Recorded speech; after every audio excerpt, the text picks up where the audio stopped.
हे बघू शकता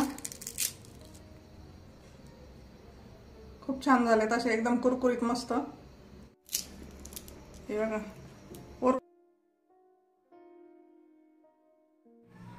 तर नमस्कार, बघा आपण तांदूळ घेतलेला आहे 1 वाटी। आता आपल्याला या तांदळापासून काहीतरी थोडीशी वेगळी रेसिपी बनवायची आहे। तर याला आपल्याला 2 पाण्याने धुवून काढायचे। तर बघा 2 पाण्याने मी याला धुवून काढते। तर बघा याला मी असं 2 पाण्याने धुवून घेतलेलं आहे। आता नवीन काहीतरी आपण या तांदळापासून एक पदार्थ बनवणार आहे।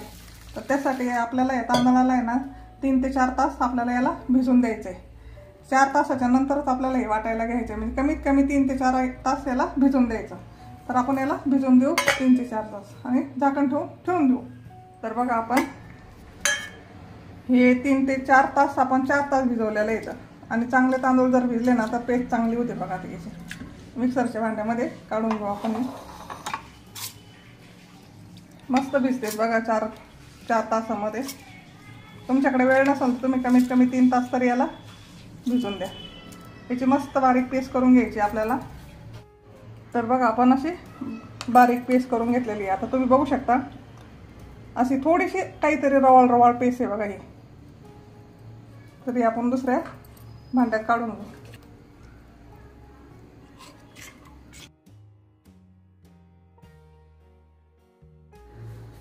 आता आपल्याला याच भांड्यामध्ये मी इकडं 4 बटाटे घेतलेले आहेत। बटाटे एकदम छोटे छोटे, जास्त मोठे नाही। तर हे बघा असे मोठे असेल तर तुम्ही 2च घेऊ शकता, कारण की छोटे आहेत म्हणून मी 4 घेतलेले आहेत। तर याला पण आपण असं कुस करून थोडंसं याच्यामध्ये टाकू।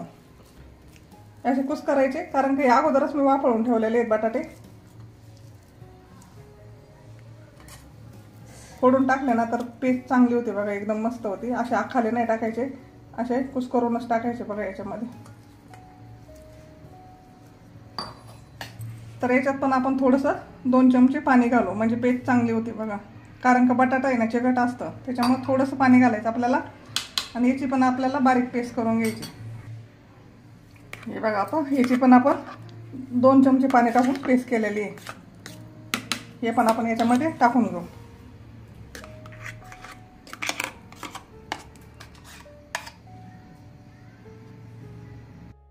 तर बघा हे दोन्ही पण आपण केलंय। आता याला मी हातानेच कालवते, तुम्ही वाटलंच तर चमच्याने पण कालवा, कारण का हाताने असं मस्त एकजीव होईल बघा ते। हे बघा असंच घेऊन कालवायचं याला मस्त।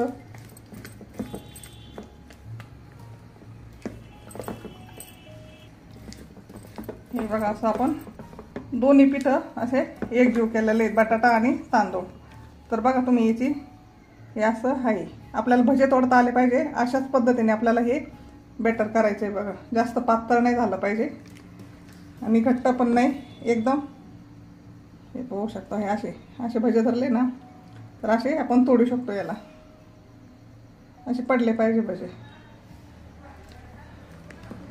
तर याच्यामध्ये आपण आता अर्धा चमचा जिरे घालू, चवीनुसार मीठ टाकायचं आपल्याला।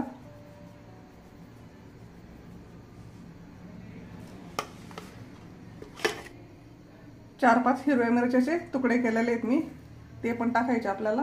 वाटलंच तर तुम्ही लाल तिखट पण टाकू शकता याच्यामध्ये। आणि ही भरपूर अशी कोथिंबीर घेतलेली मस्त धुवून बारीक करून, ही पण आपल्याला याच्यामध्ये टाकून द्यायची। आणि मस्त परत याला चांगलं हलवून घ्यायचं बघा आपल्याला। आता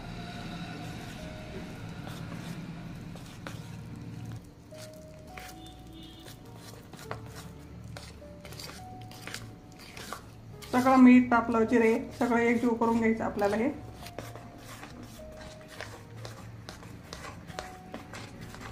तर बघा आता मस्त कालवून झालंय, आपल्याला आता भजी तोडून घ्यायचे। तर बघा तुम्हाला सांगते मी, असं भज तुटलं पाहिजे, असं टाकता आलं पाहिजे, असं साईजचं पीठ करायचं आहे बघा आपल्याला।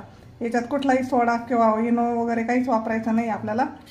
असे भजे पडले पाहिजे, छोटे छोटे असे टाकायचे, असं पीठ करायचं आहे बघा। पातळ झालं नाही पाहिजे जास्त। तर आपण आता कढई ठेवलेली वरती, तेल टाकू त्याच्यामध्ये।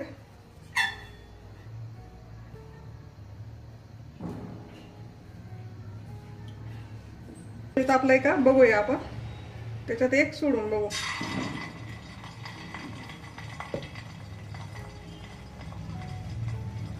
तेल तापले, आपण सोडून टाकूया भजे. आता मस्त असे छोटे छोटे सोडून घेऊ भजे. तुम्हाला छोटे मोठे जसे वाटतील तसे तुम्ही सोडून घेऊ शकता. असे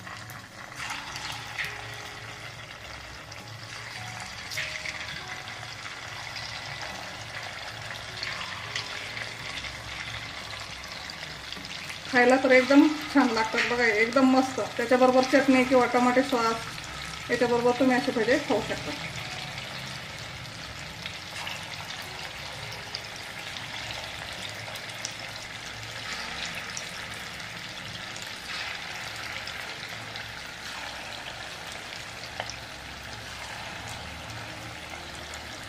गॅस आपल्याला मीडियम ठेवायचा, जास्त फुल नाही ठेवायचा. असे हलके भजे होतात, एकदम हलके एकदम.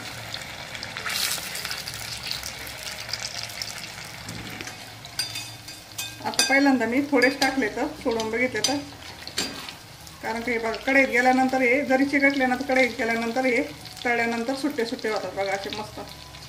तर यांना मस्त असं तळून द्यायचं, एकदम ब्राऊन कलर करून घ्यायचा आपल्याला यांचा.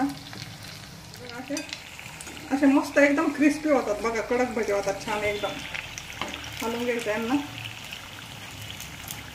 आणि निवांत सोडायचं. हे काय कढईत टाकल्याबरोबर लाल होत नाही, काय नाही. यांना तळायला जराशी वेळ लागतो थोडासा, त्याच्यामुळं गडबडायचं नाही भजे टाकताना अजिबात.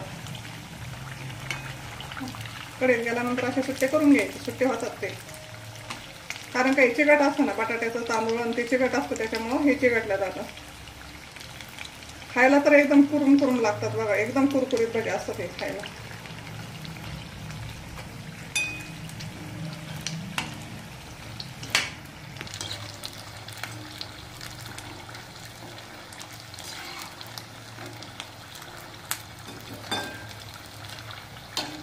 तर बघा आता मस्त असा कलर आलेला आहे त्यांना छान. आता आपण याला काढून घेऊ. तर बघा मस्त कलर झालाय आता छान. यांना आपण असं काढून घेऊ. आता एकदम हलके आणि एकदम कडक होतात बघा, मस्त खुसखुशीत एकदम.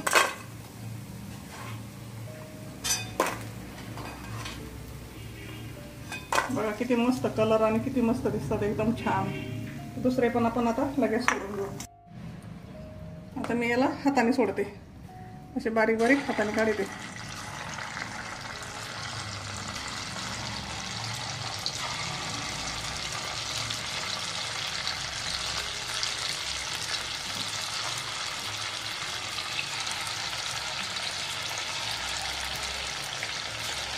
असे तुम्हाला जसे पाहिजे तसे सोडायचे, लहान मोठे लांब उभे आपल्याला जसे आवडेल तसं आपण सोडून घ्यायचे. वाकडे तिकडे कसे आले तरी चालते, त्याला काय नाही.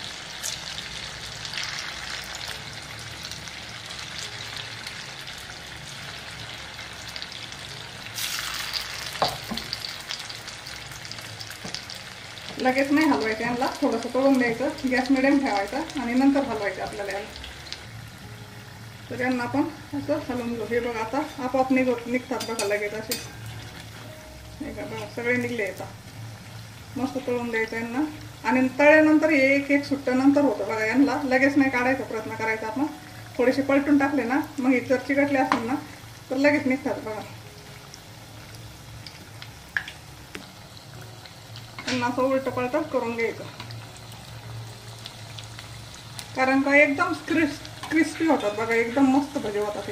हे नरम बिरम काय राहत नाही, असे छान होतात खायला, एकदम टेस्ट लागते छान एकदम. हे असे नंतर काढून घ्यायचे, हे असे सुट्टे होऊन जातात नंतर, कारण का खूप चिकट असतं बघा हे बटाट्यामुळे आहे ना, खूप चिकट होत आहे. तर बघा यांचा पण कलर मस्त चेंज झालाय, एकदम छान झाले असे. याला पण आपण आता काढून घेऊ. हे पाहू शकता ताटली दुसरा गाणं ओसर इकडे सगळे खाल्ले गेले, 4च ठेवले पोरांनी. तर हे पण आपण काढून घेऊ.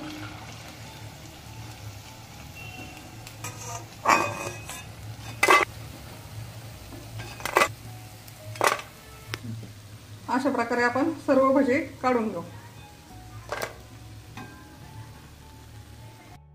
तर बघा आपण असे सर्व करून घेतलेले इथं आणि एकदम असे कुरकुरीत झालेले इथं, हे बघू शकता. आता एक तुम्हाला मी फोडून दाखवते. हे बघा, असं वरून एकदम क्रिस्पी आणि आतून एकदम जाळीदार. हे पाहू शकता, एकदम मस्त, एकदम टेस्टी. बघा, तर नक्की घरच्या घरी करून बघा, खाऊन बघा. याच्याबरोबर तुम्ही इडलीला जी चटणी करता ना, ती चटणी तरी केली ना तरी खूप छान, एकदम अप्रतिम लागतं. बघा, अरे ते नक्की सांगा, करून पहा. धन्यवाद.